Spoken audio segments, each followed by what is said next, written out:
Araw na 'to. Salamat po, Ama, na Ikaw ay Diyos na mabuti sa lahat ng pagkakataon. At nagpapasalamat ako, Diyos, sa opportunity, Panginoon, na muli mo akong itinalaga sa gawaing ito. At nagpapasalamat din po ako sa mga kapatid ko na nandito sa gawaing ito, Ama. Patuloy niyo pong ipagkaloob sa kanila ang biyaya ng iyong kagandahang loob na mas maunawaan namin ang iyong banal na salita ayon sa iyong kalooban. Ama, patuloy mong linisin ang aming puso, ang aming isip, Panginoon. Patawarin mo kami sa anumang nagawa naming pagkakasala, maging sa isip, sa salita at sa gawa.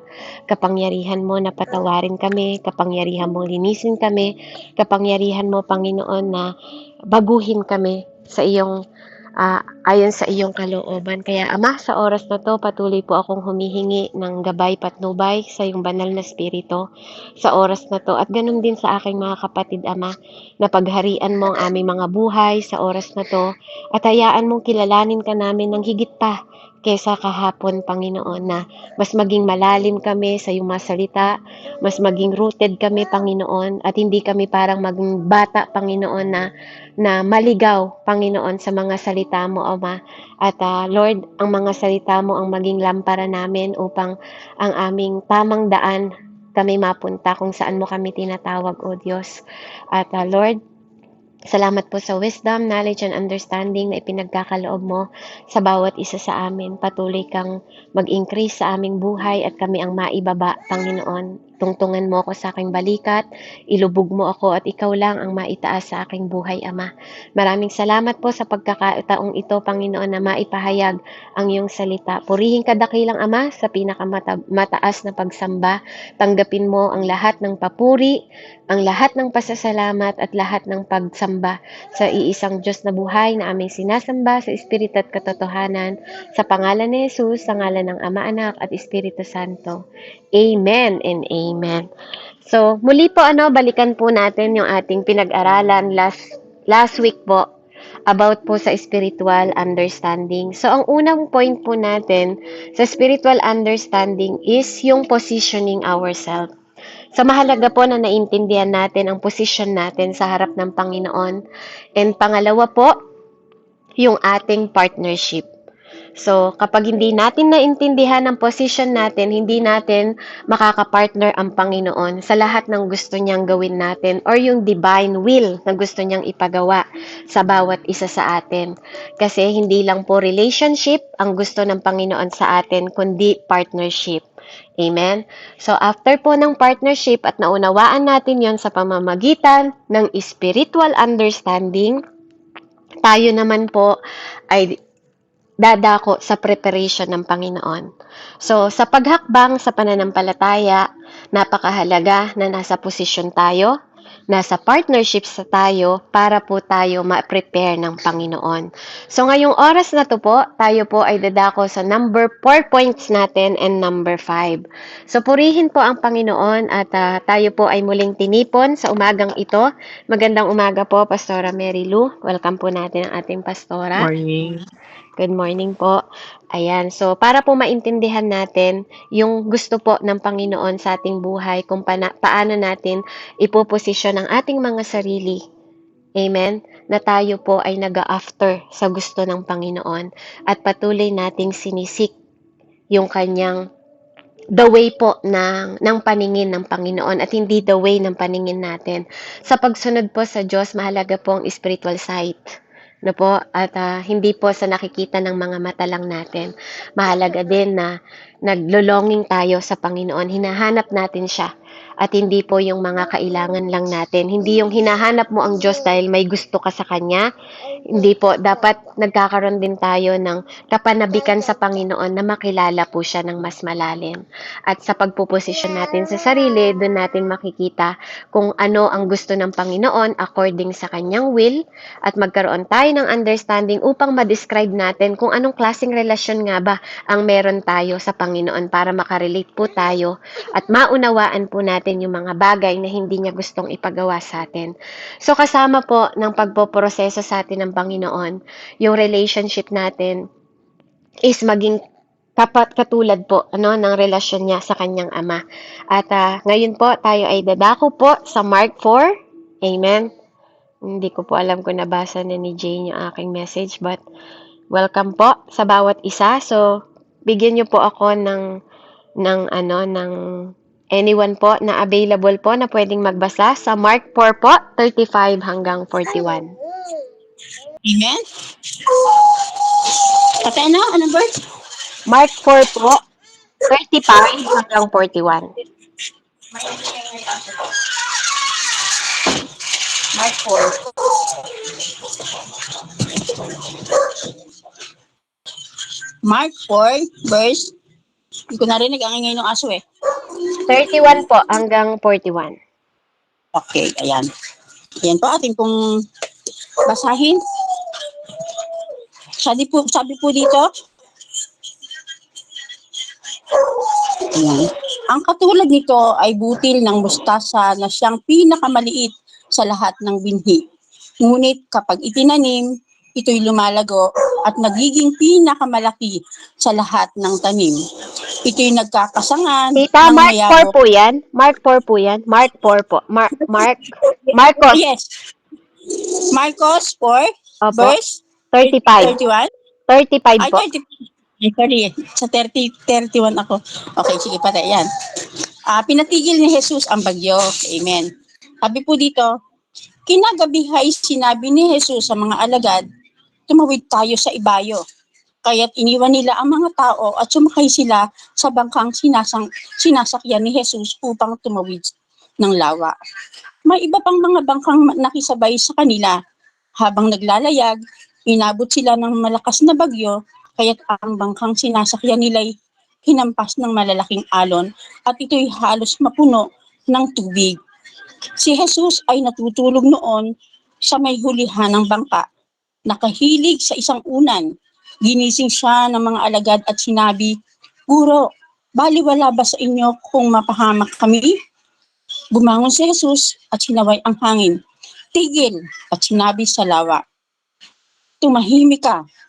Tumigil nga ang hangin at tumahimik ang lawa. Pagkatapos, sinabi niya sa mga alagad, bakit kayo natatakot? Hanggang ngayon ba'y wala pa rin kayong pananampalataya? Natakot sila ng labis at namangha. Sabi nila sa isa't isa, anong klaseng tao ito? Pati hangin at lawa ay sumusunod sa kanya.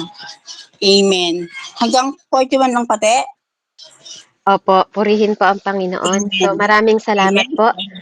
Ayan. So, ang number 4 point po natin, after po ng positioning, maging partner si Lord, and then, number 3 po natin is to prepare us. Number 4 po natin, amen, have confidence in His plan for you. Number 4 po, have confidence in His plan for you.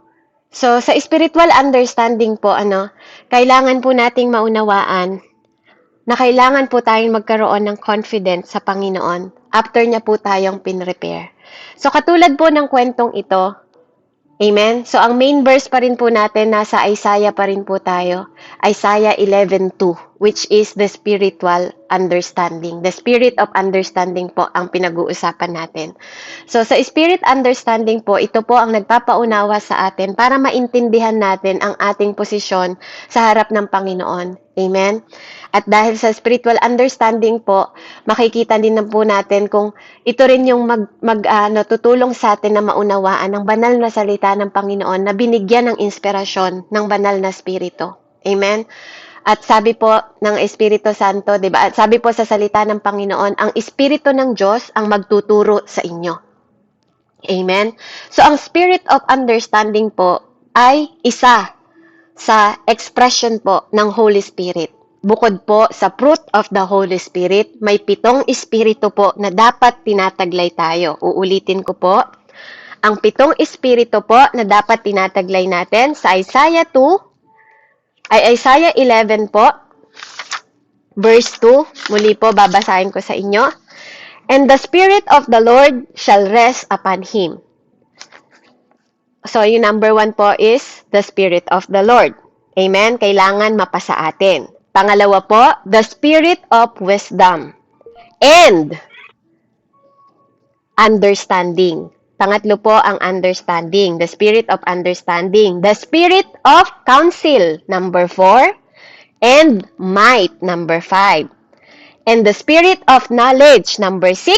And the fear of the Lord, number 7. So, nandito po tayo sa spirit of understanding.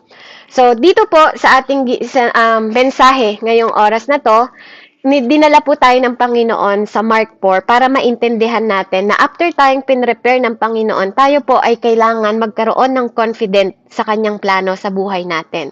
So alam po ng Panginoon ang ginawa niyang plano para sa bawat isa sa atin. At ito po ay magbibigay ng pag-asa sa ating buhay. Diba? Yun ang sabi niya sa Jeremiah 29:11. So makikita po natin yung mga disciple sa kabila po ng bagyo na kanilang pong tinatahak nung gabing iyon, at makikita natin yung kanilang pananampalataya. Amen? Na sa middle po ng bagyo, at ganun din po tayo, sa middle po ng bagyo ng ating buhay. Amen? Sa kwento po nakita natin, natutulog po ang ating Panginoon. Minsan alam nyo po, ako na sabi ko nga, nabigyan ako ng inspirasyon ng Panginoon sa kabila po ng bagyo na dumadating sa mga buhay, no?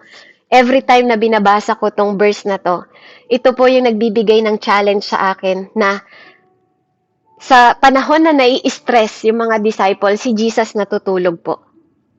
Amen? At habang nagre-rest siya, everyone is panicking. Nagpapanik po. Hanggang to the point na sabihin nila, don't you care? Diba? Nakatutulog ka pa rin dyan sa bangka. Don't you care? Wala ka bang pakialam sa amin? Diba? Lulubog na tayo. Amen? So, dahil may plano po ang Panginoon sa bawat isa sa atin, hindi dahil nakikita mo sa iyong mata na dumadaan ka sa mga pagsubok, dahil nakikita mo na nahihirapan ang sitwasyon mo sa mundong ito, dahil ikaw ay nahihirapan at dumadaan sa mga trials, circumstances at sitwasyon ng buhay mo, hindi po ibig sabihin nakalimutan ng Panginoon yung plano niya sa bawat isa sa atin. Kaya napakahalaga po na yung understanding po. Kailangan nating maintindihan, He is God. Minsan po nakakalimutan natin, no? We are confused, nako-confuse tayo sa power of God at sa pagiging Diyos niya. Amen? Kaya dapat po sa buhay natin, wag tayong pong mag-alinlangan na ang Panginoon ay alam niya ang kanyang ginagawa. He is God. Kaya mabuti siya sa lahat ng pagkakataon. Kaya kailangan po nating i-hold on yung sinasabi ng Panginoon na Romans 8:28. Na nalalaman natin that all things work for good sa lahat ng nagmamahal sa Kanya, sa lahat ng may purpose. So kapag tinitingnan natin yung sitwasyon natin, you know, di ba, that all things work together for our good, sa'yo at sa akin. Kasi bakit? Nagmamahal siya sa atin. Siya po ang unang nagmahal. Amen? At siya rin po ang unang tumawag sa'yo at sa akin. Hindi ikaw ang tumawag sa sarili mo, Kuya JR. Amen? Hindi ikaw ang tumawag sa sarili mo, Ate Jolly. Ang Panginoon po ang tumawag sa atin at ang Panginoon din ang pumili sa atin dahil may purpose siya. Amen? So sa ayaw at sa gusto mo, naniniwala po ako that we are predestined. Nasa sinapupunan pa lang tayo ng nanay natin, alam po niya kung sino ang tinawag niya at hindi niya tinawag. At nasusulat po yon. He chose you. Amen? So kung nandito ka, naniniwala ako na pinili ka ng Panginoon at tinawag ka niya. Amen? So, napakahalaga po na alam natin. So God, dito, makikita natin na hindi ibig sabihin, hindi po alam ng Lord kung ano yung nangyayari sa buhay natin. At alam niya na tayo po ay dadaan sa lahat ng pagsubok. Kaya nga hinanda niya tayo 'di ba? Doon sa una natin para malaman mo sa pamamagitan ng spirit of understanding na ikaw ay pinosisyon ng Panginoon, ibig sabihin may paghahandaan po tayo. Amen? Pag sinabi ng Espiritu Santo, natuturuan niya tayo sa pamamagitan po ng katotohanan, ibig sabihin mga kapatid, hindi natin alam ang katotohanan. Tama? Kung may Diyos na maglilid sa atin sa katotohanan, ibig sabihin, hindi lahat ng alam mo, Ate Pem, totoo. Amen? Kasi, sabi ng Panginoon, di ba, matatagpuan natin at tayo po ay, sabi niya, iiwan ko sa inyo ang banal na spirito na magbibigay sa inyo ng katotohanan. Amen? So, hindi pala lahat ng alam natin is katotohanan. So, kailangan po nating panampalatayahan at kailangan nating magtiwala sa Diyos. Na itong pong puso natin, mag-remain po tayo. Amen? Na sumusunod po sa Panginoon. Yung matatag po tayo na hindi tayo nababagabag dahil alam natin na may pag-asa sa Diyos. Yung pag-asa na magre-remain po para magpatuloy tayo sa ating buhay dahil nauunawaan natin sa pamamagitan ng expression po ng spirit of understanding sa buhay natin. So ano man ang pinagdadaanan mo kapatid, ano man ang sitwasyon mo ngayon, we know that He is able po. He is good at yun po ang kailangan nating maunawaan. That ito pong journey na to, hindi lang dapat one-day journey po na nagtitiwala tayo sa Panginoon. Dapat araw-araw po, minu-minuto, oras-oras. Amen? Ang journey natin is hindi lang one day ng pagtitiwala sa Diyos. Minu-minuto po nagtitiwala tayo at continually to day by day by day. Kasi ang journey po natin sa buhay na to is hanggat nabubuhay tayo.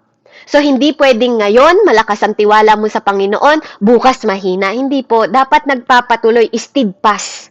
Amen? Nagpapatuloy. Kasi ang journey po is dapat we are being filled.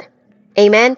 Na nagma-maximize po yung expression ng Holy Spirit sa buhay natin habang tayo ay nabubuhay continually po. Every stage, every level, nag-aas tayo sa Panginoon that, Father, give me understanding. Amen? Kasi may mga bagay talaga na hindi mo maiintindihan kung hindi po ipapaunawa ni Spirit of Understanding sa atin. And when you realize, amen, na itong mga bagay na to, hindi ka magkakaroon ng kakulangan sa pangunawa. Kasi marami po sa mananampalataya, kaya po na sila na take away or na lumalayo, nagdi-drift away sila sa mga pangako ng Panginoon, sa mga salita ng Diyos. Amen? At sinabi niya sa atin na fulfillment po ng Panginoon para sa ating buhay. Dahil sa kakulangan ng kaunawaan. Kaya ito po, dahil sa spirit of understanding, dadalhin tayo nito sa katotohanan. Amen? At hindi po sa mga emosyon ng ating mga puso.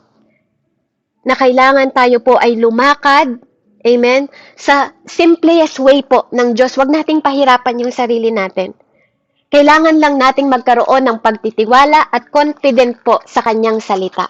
Amen? Dahil hindi po ang opinion ng tao ang magdadala sa inyo sa divine calling ng Diyos, sa divine purpose ng Panginoon, o sa divine destination natin sa Panginoon, kundi ang kanyang salita. Kaya nga sabi ng salita ng Panginoon, ang iyong mga salita, ang lampara, amen, sa aking daraanan. Hindi po yung opinion ng ibang tao, kundi ang kanyang banal na salita. Jesus Christ itself is the way. Jesus Christ itself is the truth. Jesus Christ itself, di ba po, ang katotohanan. So wala pong ibang katotohanan kundi sa salita po ng Panginoon na hindi po natin dapat kino-question. Amen?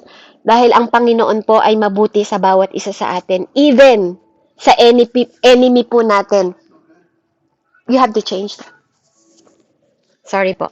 So, even po sa ating enemy na gusto pong pahinain tayo. Kasi ang enemy, mga kapatid, hindi naman niya titirahin talaga yung katawan mo eh. Amen? Kasi wala naman siyang pakikinabangan sa katawan mo. Ang pinapahina po ng enemy ay yung ating soul. Amen? Tinitira niya yung ating soul. Kasi pag humina po ang ating soul, nadadamay po ang ating spirit. Alalahanin niyo that we are the vessel. Ang katawang ito ang ginagamit ng Panginoon para po makakilos ang Diyos sa mundong ito. Amen? So, ang papahinain niya, hindi yung katawan mo, kapatid. Nadadamay lang ang katawan mo kasi yan ang nagke-carry ng soul at spirit mo. Kasi hindi naman maitatangay ng evil ang katawan mo sa impyerno, kundi ang soul mo. Kaya kapatid, maging matalino ka. Amen? Kaya anuman yung doubt mo na pinaplant sa'yo ng mga kalaban at inilalagay niya sa tenga mo about sa ibang bagay or ibang tao. Amen? Kasi minsan pinapahina tayo ng mga tao, yung mga mahal natin sa buhay. Nilalagyan niya tayo ng seed. Nilalagyan niya tayo ng mga tinig. Sometimes, akala nyo, Holy Spirit pa yung naririnig ninyo. Most of the time, 99% po, kausap natin sarili natin. Kapag hindi ka nagiging sensitibo, akala mo Panginoon pa yung kausap mo dahil minsan, ang ugali nating mga tao, nasa pakiramdam. Ikaw ba yan, Panginoon? Alam niyo yung gano'n, yung hindi mo alam, sarili mo na lang yung kinakausap mo. At dahil yun, tinetake advantage yun ng kaaway. Kasi minsan lagi mong gustong may marinig ka muna sa Diyos bago ka sumunod. Sometimes po, yung katulad na ganito ng mga salita ng Panginoon na pinapakinggan natin, minsan kinakausap ka ng Diyos, hindi mo pa nalalaman kasi hindi ka nagiging sensitibo. Pakiramdam mo, ikaw ang tama. Pero sabi ng salita ng Panginoon, lean not on your own understanding. Amen? Because His way is not your way and His thought is not your thought. Kaya, last week, pinag-aralan natin kung may mas mataas na talino kaysa sa'yo, saan ka magtitiwala, Ate Jolly? Amen? Kung may mas mataas na intelligent kaysa sa'yo, Jane, saan ka magtitiwala?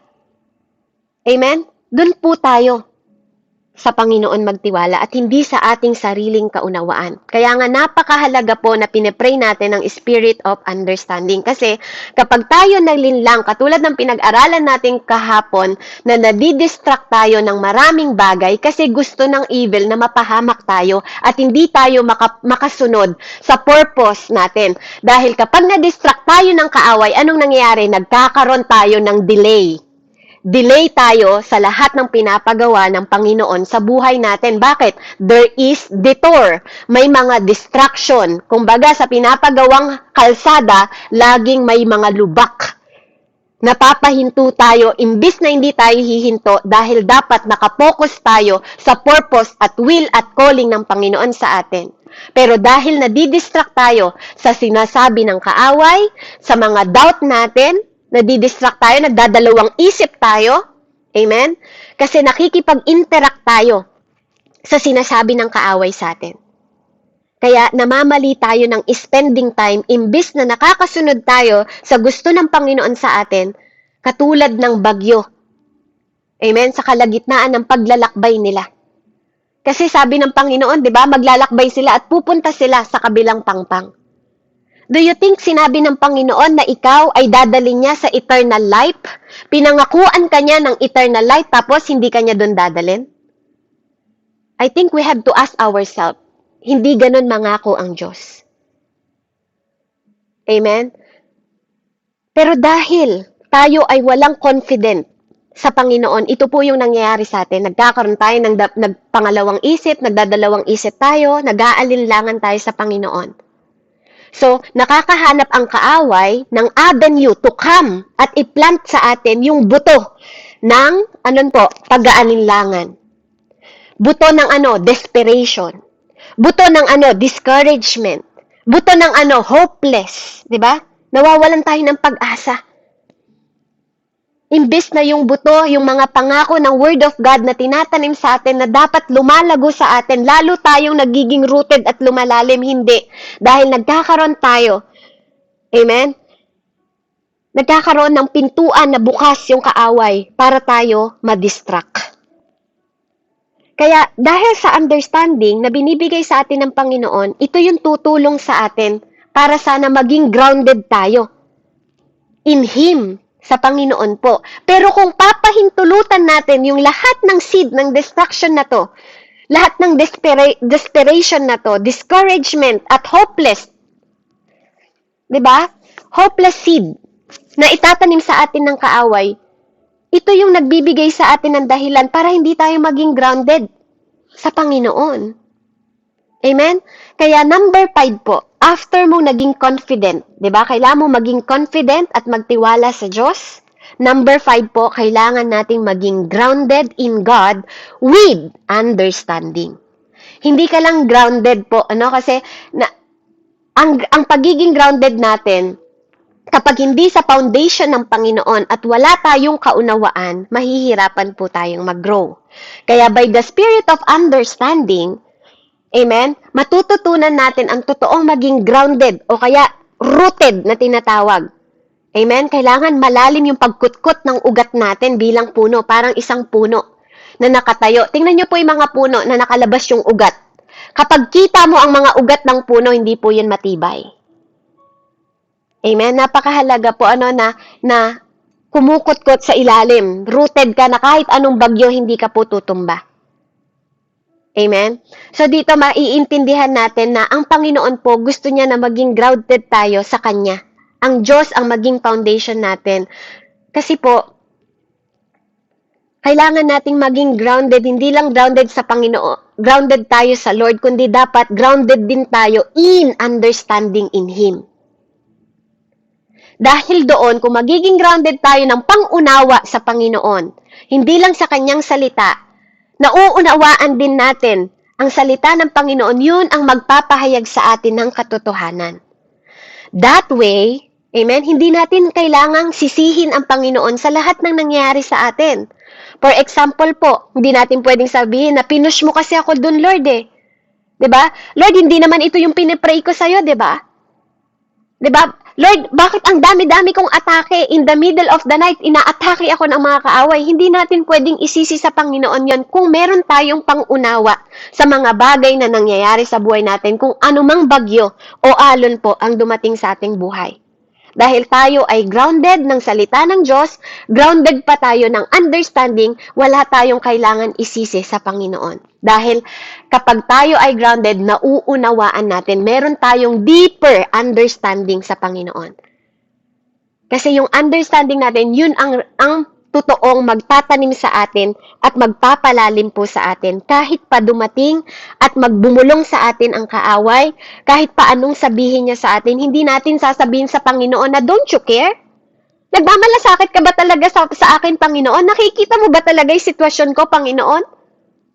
Nakikita mo ba na hirap na ako, Panginoon? Wala ka ba talagang pakialam sa akin? Huwag po tayong maging katulad nila. Kaya nga ang sabi ng Panginoon sa kanila, asaan yung pananampalataya ninyo? Amen? Hindi po tayo dapat nag-aalala kung meron tayong confident at pagtitiwala sa Panginoon. At lalo na po kung tayo ay naging grounded sa salita ng Diyos at may pangunawa po tayo. Even the Bible said, kahit sinasabi ng Bible sa atin na no condemnation sa mga umiibig kay Christ Jesus.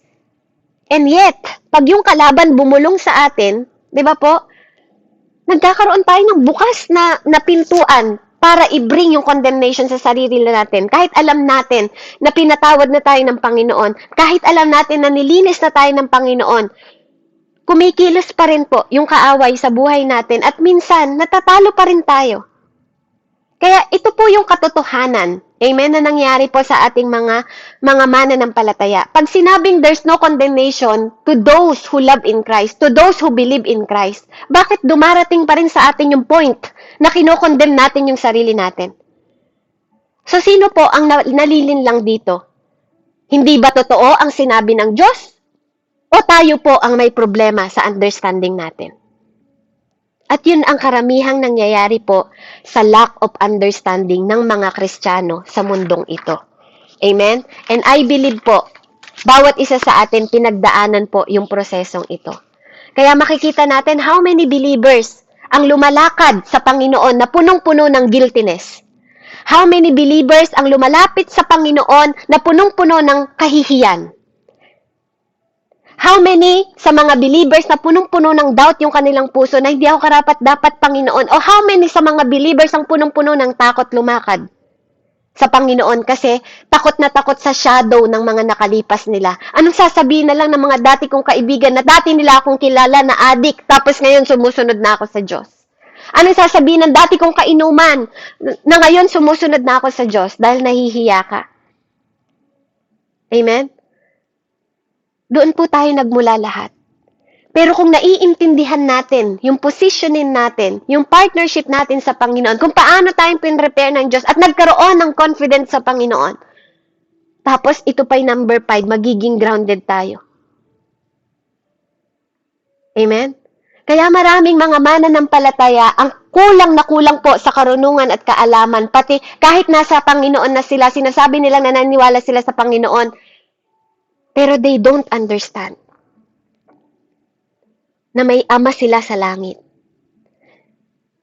Kaya sa place po na gusto ng Panginoon tayo na mag-attain o manatili, napupunta tuloy tayo sa posisyon, amen, na hindi po dapat natin iniisip man lamang. Kasi ang pangako ng Diyos, there's no condemnation sa atin. Wala na yung mga shame, wala na yung mga desperation, wala na yung mga fear.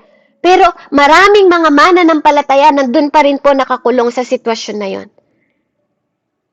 Amen? Hindi po yun ang gusto ng Diyos sa atin. Binibigyan niya po tayo ng place na dapat meron tayong kapayapaan, ng place na dapat meron tayong pag-asa, na place na meron tayong kapayapaan. Yung place na nakaupo kasama sa trono niya. 'Di ba? Kaya alam niyo po, this year is a year of throne. Ito pong 2025 is year of throne. Pag sinabing year of throne, you are in the throne of anointing. Ikaw yung nagro-ruler. Amen? Kasi yun yung disenyo ng Diyos sa atin. We have the dominion and authority. 'Di ba? Dominion, that is the authority. Kaya nga sabi ng Panginoon, 'di ba, sa Genesis 1:26, 'di ba, binigyan tayo ng dominion na pamahalaan ang nasa ilalim ng dagat, 'di ba po? Nasa ibabaw ng lupa. Amen? Kaya yun yung authority na pinagkakalob sa atin, and even ang enemy, nasaan daw po yung enemy? Nasa ilalim ng talapakan mo, binigyan ka ng kapangyarihan para apakan yung mga kaaway. Pero bakit hindi mo nirurule ng may confident? Kasi hindi mo naiintindihan. Pero with the spirit of understanding, amen, maiintindihan po natin ito. Na meron tayong katiyakan. Kasi meron tayong pangunawa. So without understanding, without certain understanding, without certain na wala tayong ang tawag dito, yung certain po yung kasiguraduhan na confident o katiyakan sa mga bagay, paano nating i-rule? Paano kung pagkakatiwalaan, Ate Pem, ng Panginoon na i-rule ang isang konstitusyon o yung kababaihan, for example, 'di ba? Kung hindi mo naintindihan yung ginagawa mo. Paano mo pangangatawan ang pagiging leader, Ate Annalisa, kung di mo naiintindihan yung ginagawa mo? Paano ka magiging body of fundamental principle na pinagkakatiwala sa atin ng Panginoon? Amen? Paano natin pangangatawanan ang pagiging leader kung hindi natin naiintindihan yung purpose ng Diyos sa buhay natin? Diba? Paano ka magiging king or queen kung hindi mo naiintindihan yung pamamalakad sa iyong kaharian? Diba? We are the ambassador, we are the child of God, we are the tagapagmana. Diba po? Pero paano natin pamamalakad, paano natin lalakaran yung binibigay sa atin na karapatan at kapangyarihan ng Panginoon kung di natin naiintindihan yung konstitusyon? Amen? So, how? Paano po tayong magiging king or queen? Paano tayong magro-ruler sa bagay na hindi natin naiintindihan? Kasi pag tinawag kang king, meron kang kingdom. 'Di ba po? So, paano mong i-rule yung isang kingdom na hindi mo naiintindihan yung posisyon mo? So, bilang anak ng Diyos, bilang pinagkatiwalaan, bilang nakikipag-isa ka sa banal na spirito, paanong mag-work si Holy Spirit kung di mo naiintindihan? So, the spirit of understanding teach you. Kasi kung hindi mo siya tatanggapin at hindi mo mauunawaan lahat ng pinapagawa sa'yo, it doesn't work. Hindi magwo-work lahat ng nirurule mo, lahat ng pinagkatiwala sa'yo. Amen? Kasi hindi kayo nagkakaintindihan na dalawa. So, paano po? Kung you are not able to walk in authority, dahil kulang ka ng pangunawa, hindi mo alam ang pattern ng pinapagawa sa'yo sa kingdom of God, paano mo ire-represent yung pagiging anak mo? Amen? Paano natin ire-represent yung pagiging anak ng Diyos kung hindi naman natin naintindihan yung pattern ng Panginoon? Kaya yung authority po, hindi po binibigay sa atin ng Panginoon kahit na humihingi tayo at gustong-gusto natin. Kasi bakit po? Immature pa tayo. Hindi pa tayo pwedeng mapagkatiwalaan ng Panginoon. Bakit? Kulang ng pangunawa. So, isipin nyo na lang po, kung kulang tayo ng pangunawa dahil lang sa hindi natin naintindihan yung authority natin, hindi natin naintindihan yung pagiging queen natin, or king natin, or ambassador natin, or child of God natin, paano tayo pagkakatiwalaan ng Panginoon? Kung hindi tayo nakasunod sa agenda ng kanyang sovereignty. Kasi hindi natin alam yung ginagawa natin. Amen? So ito po yung kahalagahan ng spirit of understanding kasi hindi natin mai-implement yung gusto po ng Panginoon. Hindi niya tayo mapapakilos. Amen? Kung iba ang lakad natin, kung sa kaliwa ka siya sa kanan. So napakahalaga ng completely control na binibigay na gustong maintindihan natin ng Panginoon para makontrol natin yung gusto ng Panginoon na iparule sa atin. We have to understand na kailangan nating maging isa na kasama ng Panginoon po para hindi tayo magkaroon ng confusion. Bakit ba tayo nandito mga kapatid? Alam mo ba talaga yung iyong kalagayan at sitwasyon sa paningin ng Diyos sa buhay mo? Alam mo ba talaga at nauunawaan mo ba yung pinagkakatiwala sa atin na Panginoon na assignment dito sa mundo para ma-execute natin yung pinapagawa ng Panginoon sa buhay natin? So we have to understand God. Kasi po, bakit? It's all available sa'yo at sa akin, Ate Mary Ann. Available po yung binibigay ng Panginoon sa ating lahat. Kaya wag tayong magtaka sometimes bakit hindi pa binibigay ng Panginoon kahit gusto nating pamahalaan. Bakit? Kasi katulad nito, maliit lang na gawain. Hindi natin magawang pamahalaan. Paano pa tayo mamamahala ng barangay, Ate Annalisa? 'Di ba? Paano pa tayo dadalhin ng Panginoon sa isang misyon kung itong maliit na fellowship na to hindi natin maiayos? Hindi natin mai-rule yung agenda ng Panginoon at agenda pa rin natin ang nasusunod, Ate Melda. Hindi natin magawang purihin ng Panginoon sa pinakamataas na pagsamba dahil mas conscious pa tayo sa feelings natin kesa sa gusto ng Panginoon. Paano po tayo magiging epektibo na mananampalataya?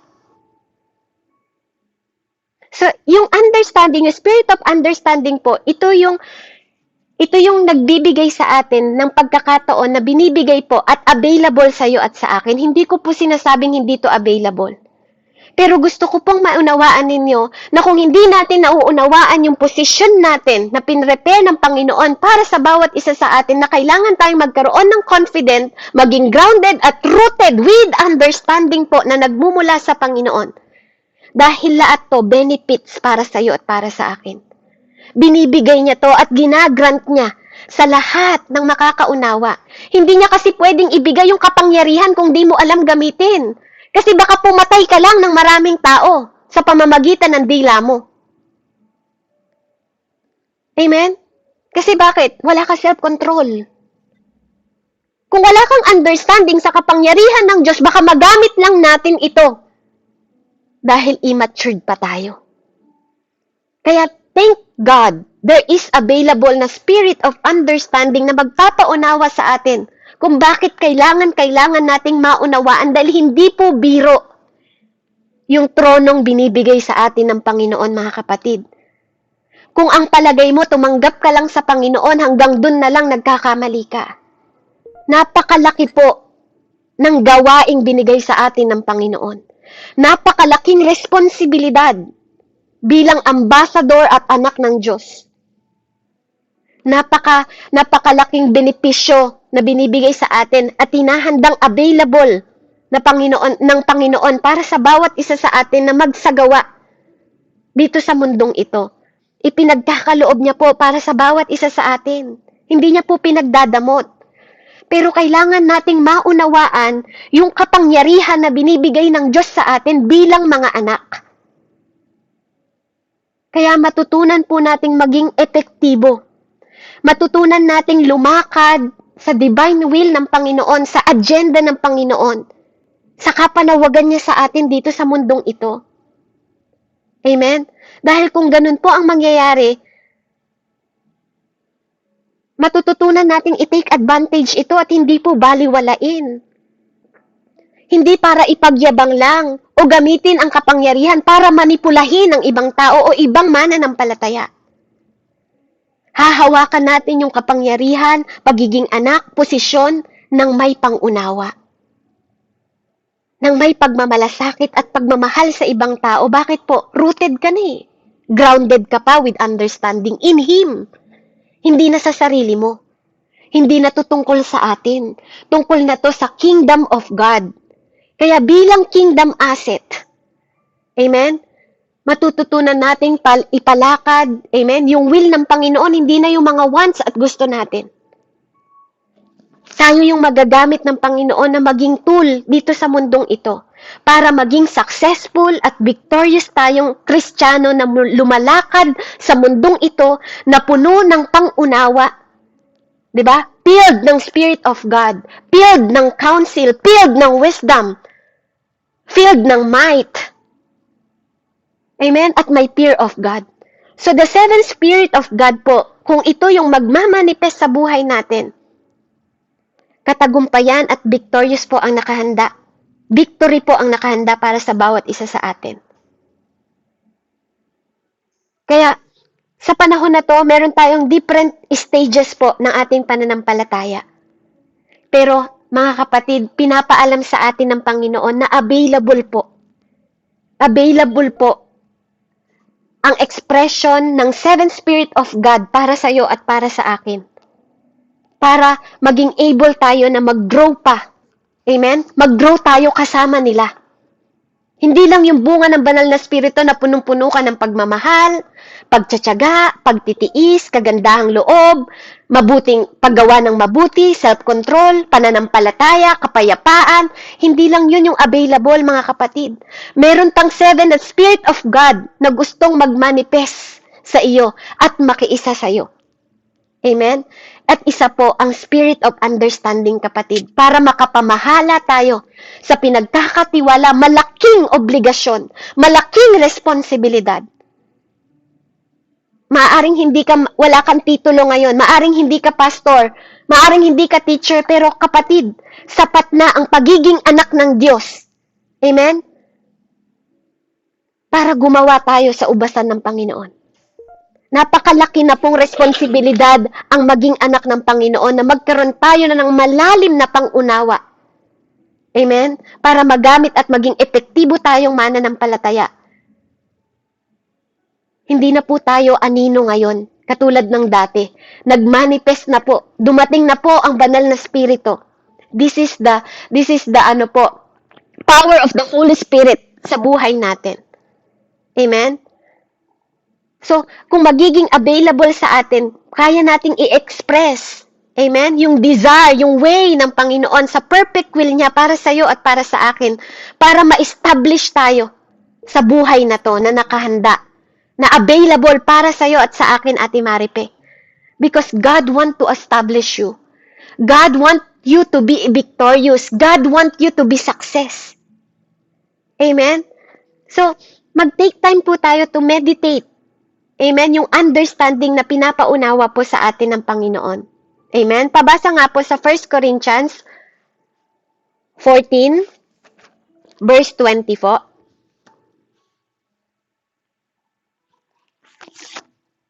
Po. 1 Corinthians po. 14:20, Ate Jolly. And Ephesians 1 po. Sige, ako na lang po babasa sa Ephesians. Para po sa pagtatapos ko.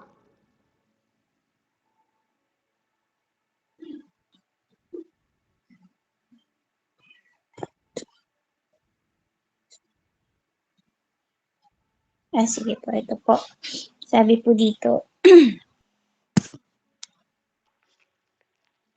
Brethren, do not be children in understanding, however in malice, be babies, but in understanding, be mature. Amen. So gusto ng Panginoon po na maging matured tayo in understanding. Kasi napakahalaga po ng pangunawa. Yes, binigyan nga tayo ng wisdom kasi nakahanda po ang wisdom sa atin. You have the Spirit of the Lord na, 'di ba? Meron ka na ring wisdom, nakikipag-isa sa'yo ang Panginoon. Pero kung wala kang pangunawa, paano po tayong mamamahala? Paano magiging pastor si Pastora Mary Lou kung wala siyang pangunawa? Pero praise the Lord, 'di ba? Dahil naunawaan niya, makakapamahala siya ng mga tao sa loob ng church.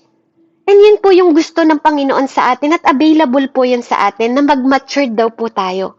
Gusto ng Panginoon na mag-matured tayo sa pangunawa, mga kapatid. At muli po sa Efeso 1, sabi niya dito, 17, idinadalangin ko sa Diyos ng ating Panginoong Hesukristo, ang maluwalhating Ama, na pagkalooban niya kayo ng espiritu ng karunungan at pagpapahayag tungkol sa Diyos upang lubos ninyong siyang makilala. Naway liwanagan ng Diyos ang inyong mga puso upang malaman ninyo ang pag-asa na para doon ay tinawag niya kayo.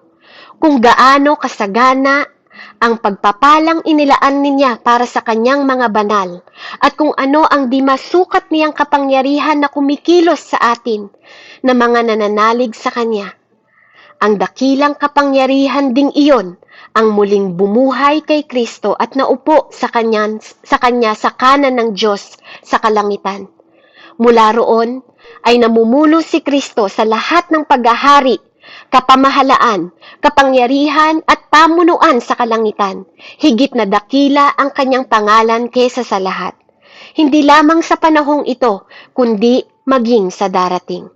Ipinailalim ng Diyos sa paa ni Kristo ang lahat ng bagay at ginawa niyang ulo sa lahat ng bagay para sa iglesia. Na siyang katawan ni Kristo, ang kapuspusan niya na pumupuno sa lahat ng bagay. Amen? So ang Panginoon po pinapamahala sa atin. Ang kapangyarihan na pinagkakaloob din po sa bawat isa sa atin, kung meron po tayong maturity sa understanding po, ito po yung nakahanda para sa bawat isa sa atin. Dahil tayo binigyan ng kapangyarihan, kasama niyang maupo sa kanang ng trono po ng kanyang Ama. So kung maiintindihan po natin ito, lalo nating mapapahalagahan yung ating tinanggap bilang mga anak ng Diyos. Higit pa sa kaya mong isipin, higit pa sa kaya mong gawin, yung benepisyo po na pinagkakaloob sa atin ng Panginoon kung magkakaroon po tayo ng ibayong pangunawa sa itinalaga, pinagkatiwala at binigay niya sa bawat isa sa atin. Bilang panganay, bilang ulo ng iglesia, katawan po tayo ng Panginoon para sa kaniyang divine will, divine calling, divine purpose, at divine destination para sa iyo at para sa akin. Purihin po ang Panginoon. May the spirit of understanding po ay patuloy na magmanifest sa iyo at sa akin upang makapamahala tayo sa kingdom of God na rooted, grounded sa salita ng Diyos, ng may pangunawa, sa biyaya at kagandahang loob ng ating Panginoong Diyos. Let's pray. Heavenly Father, marami pong salamat, Ama.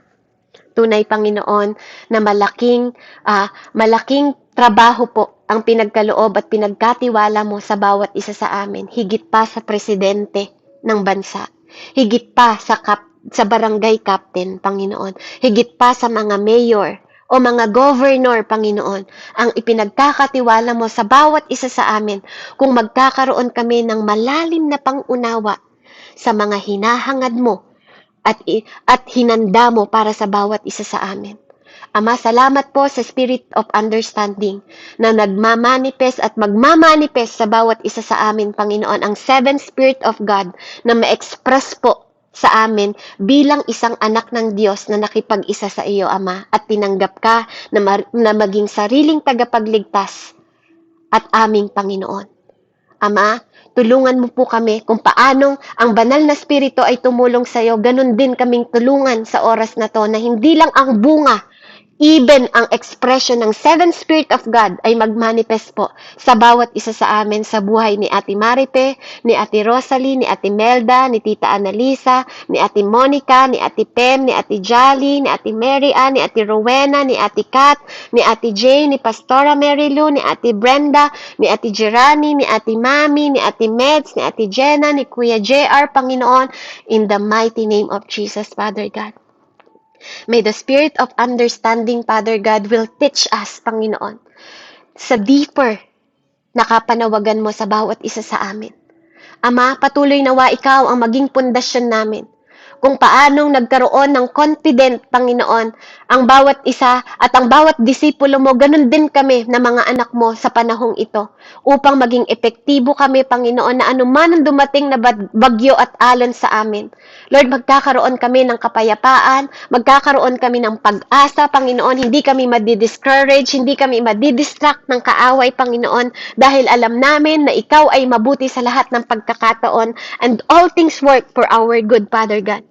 At patuloy kaming mag-rule, Panginoon, sa mundong ito na punong-puno ng pangunawa at hindi para mag-manipulate ng mga tao sa buhay namin, kundi, Lord, ma-preserve kami, Ama, sa kalwalhatian, sa glorification, Panginoon, ng iyong pangalan sa aming buhay, because it's not all about us anymore. It's all about you. It's about your agenda. It's about your divine will. It's about your divine work sa buhay namin, Ama. Lord, patuloy nga pong maganap ang divine purpose mo sa aming buhay, na magkaroon kami, Panginoon, ng prinsipyo, Panginoon, at principle at pananagutan, Panginoon, na pangatawanan namin, yung mga pinagkatiwala namin, na makita namin yung fundamental na gawa mo sa aming buhay, Panginoon. Na magkaroon kami ng confident na maunawaan, na i-rule ang lahat ng bagay, Panginoon, na puno ng understanding, na hindi nahihiya, na hindi nagwo-walk with guilt, Panginoon, na hindi nagwo-walk ng may takot, kundi confident na nagmumula sa iyo, Panginoon, at grounded, Panginoon, ng pangunawa sa iyo. Maraming salamat, Panginoon, na available po ito sa aming mga buhay. Salamat, Spirit of Understanding. Salamat, Holy Spirit, sa kapangyarihan mo na maghari sa aming buhay. Lukuban mo kami, Panginoon, i-field mo kami, Ama. Mangusap ka sa aming mga buhay, Panginoon, sa katotohanan, sapagkat ikaw ay Diyos ng katotohanan. Mangusap ka sa amin sa tamang way, Panginoon, because you are the God of way. Mangusap ka sa amin by the word, Panginoon, na nilalabas mo, na magbibigay ng buhay sa amin, for you are the life. Lord, I thank you that you remain the same and you never change. You are the same yesterday, today, and forever. Salamat po, Ama, sa pangalan ni Jesus, nawa maitanim po sa puso at isip ng bawat isa ang mensaheng ito, Panginoon. Lord, patuloy kang maghari, patuloy mo kaming ingatan, patuloy mo kaming patnubayan, at patuloy mo kaming i-filled, Panginoon, by the power of the Holy Spirit, O God, na nagmamanifest sa aming mga buhay, Ama. Maraming salamat, O Diyos, sa pangalan ni Jesus. Sa iyo po ang lahat ng papuri, kalwalhatian, kapangyarihan na kumikilos sa bawat isa sa amin, Panginoon. Tanggapin niyo po ang lahat ng glory, O God. In the mighty name of Jesus, I pray. Amen and amen. Glory to God po, and God bless po sa bawat isa. Amen po. Salamat po sa buhay mo, Sis Beb, sa salita ng Diyos na nagre-remind sa atin sa umagang ito. Salamat, Lord, sa mga salita mo na pinaalala mo sa amin.